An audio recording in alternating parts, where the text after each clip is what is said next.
박주민이 아직 서울시장 할 때는 안 된 거 아니냐. 추미애 장관은 뭐 안 나올 게 거의 확실하고.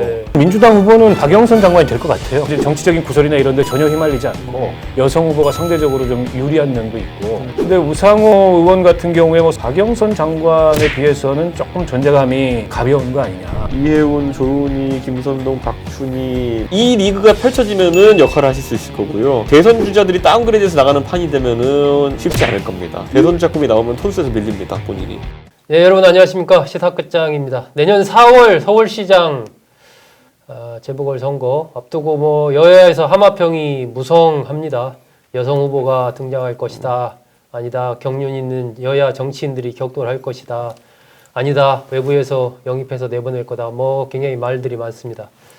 박원석 전 정의당 정책위원장, 이준석 전 미래통합당 최고위원은 어떻게 보는지 한번 얘기해 보도록 하겠습니다. 박 의원님은 지금 여당에서는 내가 보기에는 이런 후보, 뭐 이 후보 국지부문 좋고 야당에서는 이런 후보가 나올 가능성이 크다. 어차피 뭐 가능성 짚어보는 거니까요.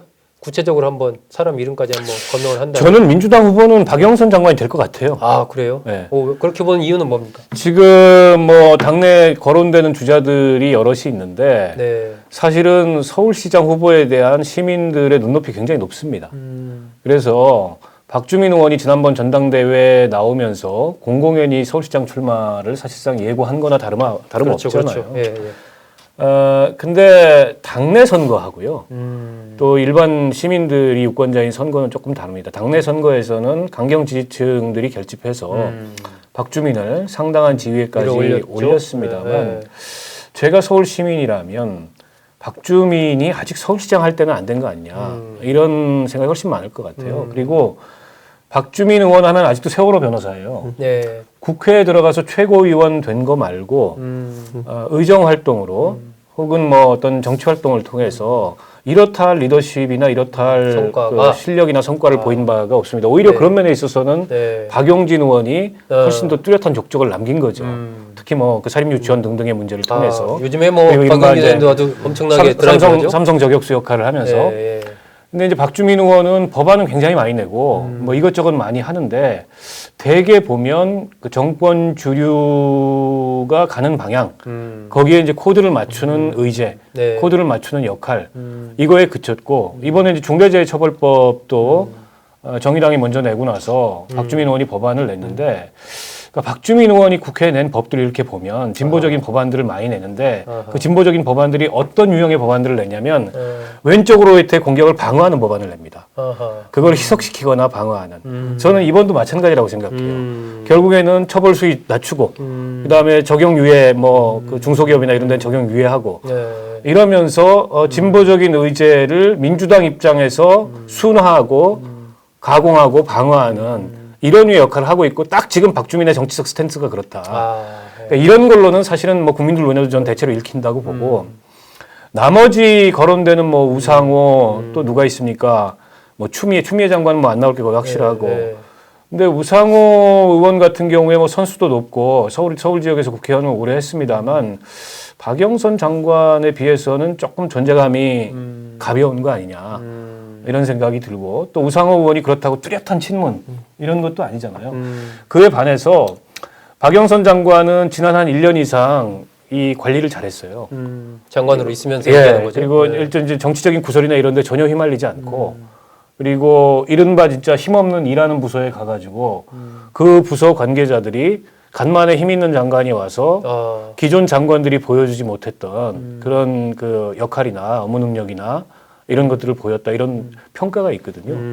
그러면서 과거에 좀 굉장히 날선 듯한 모습을 많이 희석시킨 것도 사실이고 또 내년에 그러니까 뭐 잇따른 성추문 이후에 치러지는 선거이기 때문에 여성 후보가 상대적으로 좀 유리한 면도 있고 그래서 저는 지금 큰 변수가 없는 이상 박영선 장관으로 무게중심이 기울지 않을까. 될 거다. 네, 이런 이준석 최고위원은 그러면 국민의힘 쪽으로 딱 국한해서 내가 보기에 국민의힘 서울시장 후보는 이 사람이 될 것 같다. 저는 어차피 돼야 된다. 그랜저나 소나타냐 이 차급 결정하는 판이 먼저다.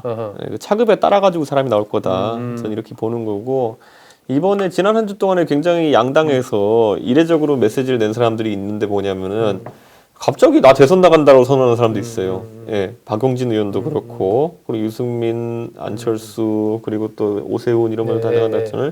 이건 왜 하냐면요. 원희룡 지사도 있죠. 예, 네. 자기들이 가장 먼저 끌려나갈 순번이라는 걸 알기 때문에 그래요. 예. 사실 지금 상황에서 저는 박용진 의원이 서울시장에 나간다 그러면 사실 국민이 난감할 수밖에 없는 상황이거든요.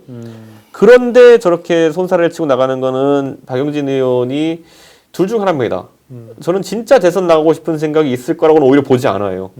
하나는 뭐냐면은 이번 선거가 쉽지 않다고 생각하거나 아니면은 이렇게 해도 자기한테 제한이 온다고 생각하거나 둘 중 하나거든요. 저는 제 생각에는 앞으로 그 눈치 싸움이 치열할 것이다. 지금 내가 손들어 나가도 되는 판은 아닙니다. 누구든지 양당에서. 국민의힘은 어때요? 국민의힘 지금 보면은 뭐 이해운, 조은희, 김선동, 박춘희 뭐 등등 이렇게 막 그 사실 본인이 손들고 나가는 분들도 많잖아요. 네. 근데 이분들은 제가 말한 것처럼 이 리그가 펼쳐지면은 역할을 하실 수 있을 거고요. 대선 주자들이 다운그레이드해서 나가는 판이 되면은 아마 쉽지 않을 겁니다. 그러니까 저는 그게 먼저다. 그리고 아까 말했던 것처럼 박용진 의원은 도망가다 선언한 이유가 뭐냐면은 국민의힘에서 대선 주자급이 나오게 된다. 또는 안철수 후보 범야권 후보로 나오게 된다. 이렇게 된다 그러면은 네. 본인이 붙어야 되는 상황이 올 수 있거든요. 그런데 항상 해상 전투를 하면은 신식군함이냐 구식군함이냐 이거 이전에 톤수가 문제거든요. 예, 대선 주자급이 나오면 톤수에서 밀립니다. 본인이. 그렇기 때문에 그런 부담을 안고 지금 이제 잠깐 거리를 두고 있는 모양새를 취하는 거죠. 사실 내년 4월 오늘이 벌써 지금 11월 중순이기 때문에 뭐 얼마 안 남았어요. 저는 아마 후보 1월 말까지 미궁속일 거라 봅니다. 보면서 예. 박 의원님은 그 국민의힘 쪽에서는 누가 현재 보시기에 좀 내가 보기에는 좀 이쪽이 유력하다. 그 지금 뭐 다들 손살에 치잖아요. 네. 그러니까 나올 만한 사람들은 손살에 치고 네. 저 사람이 나와서 되겠어 하는 사람들은 지금 손들고 내가 나가겠다고. 뭐 이해운 의원, 뭐 박춘희 전 구청장 이런 분들이 대표적이고 그리고 그 조은희 구청장도 마찬가지고. 네. 그러니까 굉장히 고민일 것 같아요. 국민의힘이. 고민일 그러니까 거다. 물론 이제 눈치 싸움도 있죠. 이게 상대가 누구냐, 카운터파트가 누구냐에 따라서 이쪽도 맞춤형 후보를 내야 되는데 먼저 이걸 뭐 치고 나가자니 저쪽이 누가 나올지 모르고 네. 하니까 뭐 눈치를 치열하게 볼 것 같은데 지금 경선룰을 보니까 국민의힘은 뭐 국민 80%? 그러니까 네. 그다음에 당원 20%? 네. 그게 이제 최종 경선이고. 이렇게 해가지고 그 뭡니까 그 미스터 트롯 방식으로 예. 대신에 한 번도 출마하지 않았던 신인은 반드시 결선에 한 명 올리겠다. 뭐 이런 등등이에요. 그래서 저는 그게 무슨 보관이 이씨 저런 얘기를 하는 건지. 그러니까 한 번도 선거에 출마하지 않았던 공직선거에 한 번도 출마하지 않았던 신인을 대비시킬 보관을 가지고 저런 얘기를 하는 건지 아니면 그냥 이 경선 시스템 에 대해서 예전과 다르게 우린 이런 것도 하고 있다. 이런 걸 하는 건지 모르겠어요. 혹시 이준석 최고가 알면은 얘기를 좀 해주시고. 근데 이게 보궐선거잖아요. 전국 동시다발 경선이 아니고 경선의 다이내믹스 같은 거 별로 의미가 없습니다. 그런 거 별로 의미가 없고 후보가 누구냐가 중요합니다. 그렇죠. 그리고 지형도 어찌 보면 명분은 뭐 국민의힘이 어느 정도 가져가는 선거지만 그러나 서울에서 지지율 역전이 쉽지 않아요.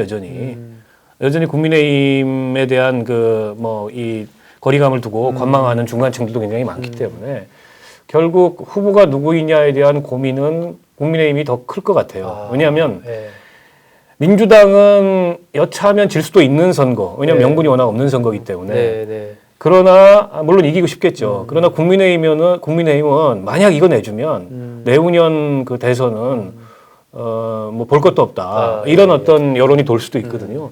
그런 면에서 봤을 때 아마 국민의힘이 어떤 보관을 갖고 있는지는 모르겠습니다만 저는 그래서 나온다면 유승민 정도가 나와야 된다. 진짜 필승 카드로 그 정도는 고려한다면. 나와야 좀 게임이. 근데 이분은 대선 캠프를 차려버렸더라고요. 제가 이제 사실 얘기 좀 하시죠 그러셨어요. 한번 생각해 보시라고. 얘기 안 했어요. 저는 유승민 의원한테. 왜냐면 안 할 거 알기 때문에. 근데 이제 지금 상황에서 그래서 이럴 때는 끼워 팔아야 된다라는 얘기를 제가 이제 당내에서 이제 저희가 얘기하고 이러면은 저는 항상 얘기하는 게 지금 양자택일 같이 돼버렸어요. 그러니까 대선을 나가든 그 아까 말했던 급이 높은 사람들은 그러니까 그랜저급에서는 대선을 나가든지 서울시장을 하든지 그건 뒤집어 말하면 대선을 나가든지 접든지거든요. 네. 이래가지고 균형이 안 맞습니다. 누구든 대선 나가려고 그러죠, 그러면은. 자, 그럼 여기서 급을 맞출 수 있는 하나가 뭐가 있냐면요. 이번에 서울시장 선거가 4월에 끝나고 나면은 바로 뒤에 전당대회를 치르게 됩니다, 저희가. 그러면 저는 이제 여기서 한 가지 이제 제가 저희 당 후보군한테 얘기했던 게 뭐냐면요. 발상을 전환하시라. 이번에 대선 바로 나가는 것도 방법이지만은 이번에 서울시장이 되면은 그 사람은 아마 땅짓고 헤엄치기로 당대표가 될 수 있을 것이다. 나가기만 한다면.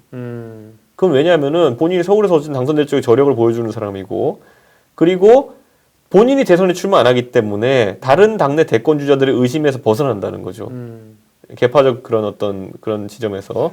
그렇게 되면은 당대표로 거의 추대될 가능성이 있어요. 그랬을 때 서울시장과 당대표를 일거양득할 수 있는 좋은 수다. 자, 그럼 여기서 또 뭐가 생기냐면요.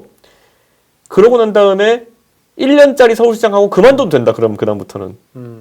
다시 국회로 돌아와도 되고 본인은 본인 역할들 한 거다. 당대표 자격을 가지면서 그냥 국회로 돌아와도 되는 것이고 이게 그러니까 정치적 상상력을 계속 발휘해야 되는 것이 지금 아까 말했던 건 후보난이라는 게 사람난이 아니에요. 역할에 따르는 인물난이거든요. 그렇기 때문에 안 되면 끼워 팔아야죠. 예. 아니 근데 그러니까 저는 이게 왜냐면 이게 사실 지금 염태영 수원시장도 지금 민주당의 최고위원을 겸임하고 있잖아요. 이게 만약에 뭐 원희룡 지사 제주지사면은 이게 겸임한다는 게 웃길 수도 있겠지만은 근데 뭐 최고위원은 모르겠지만 당대표와 서울시장을 겸임한다는 건 상식적으로 봤을 때 그건 저는 그게 그래서 제가 왜 그런 얘기를 하냐면은 지금 이번에 당대표가 된다 하더라도 제가 말씀드린 것처럼 대선 후보가 선출되게 되면은 그때는 당무 우선권이 대표한테 가게 됩니다. 그렇기 때문에 그 경선 관리하는 정도까지의 대표 역할은 할 수 있는 거죠. 이 공천하는 대표도 아니고요. 그렇기 때문에 그렇게 된다면은 당대표가 우선적으로 일을 처리하게 되고 대선이 끝나면은 서울시장 임기도 끝납니다. 그럼 당대표를 할 수 있는 길이 열리는 거예요. 그러니까 저는 이게 저희가 생각해 봐야 될 게 지금 시점에서 거론된 대선 주자군의 참여를 유도하기 위해 가지고는 다른 어떤 판이 필요합니다, 지금은. 일단 마음을 많이 비워야죠. 아니 근데 이제 보궐선거에 나와서 당선이 되면 왜 차기 대선에 못 나오죠? 저는 나올 수도 있죠. 저는 그게 좀 잘 이해가 안 되더라고요. 물론 이제 바로 1년 뒤기 때문에 차기 대선보다는 그 직후에 있는 지방선거, 그러니까 재선을 준비하는 게 뭐 현실적인 그 정치 문법이죠.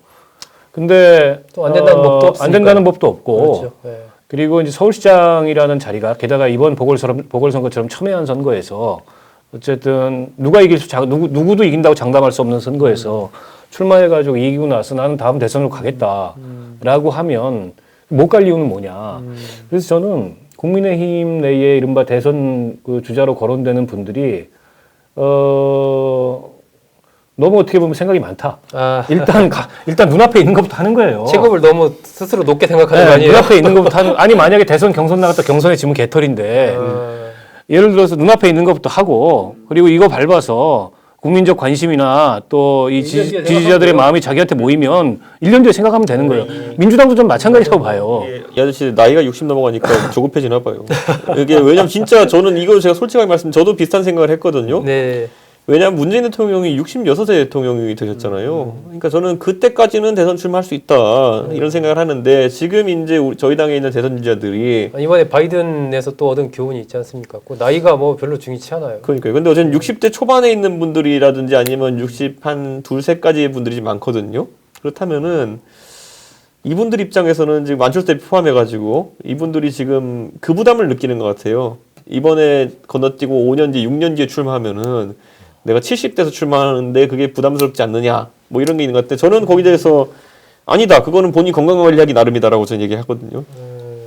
여야의 서울시장 후보 물밑 싸움 본격화됐습니다. 사실 얼마 안 남았습니다. 지금 11월 중순, 내년 4월 그렇게 친다면은 한 2월쯤에는 어쨌든 후보 윤곽이 나와야 되기 때문에 지금부터 뭐 한두 달 안에 결정을 해야 되는 그런 상황이어서 사실상 언제까지 눈치만 볼 수 없는 그런 상황입니다. 민주당도 마찬가지고 국민의힘도 마찬가지고 굉장히 중요한 선거라는 것을 잘 알고 있기 때문에 아마 조만간 좀 여러 가지가 가시화 될 것 같은데 지금 물밑에서 벌어지고 있는 이 싸움의 승패 어떻게 될지 한번 재밌게 같이 지켜보시죠. 두 분 좋은 말씀 고맙습니다.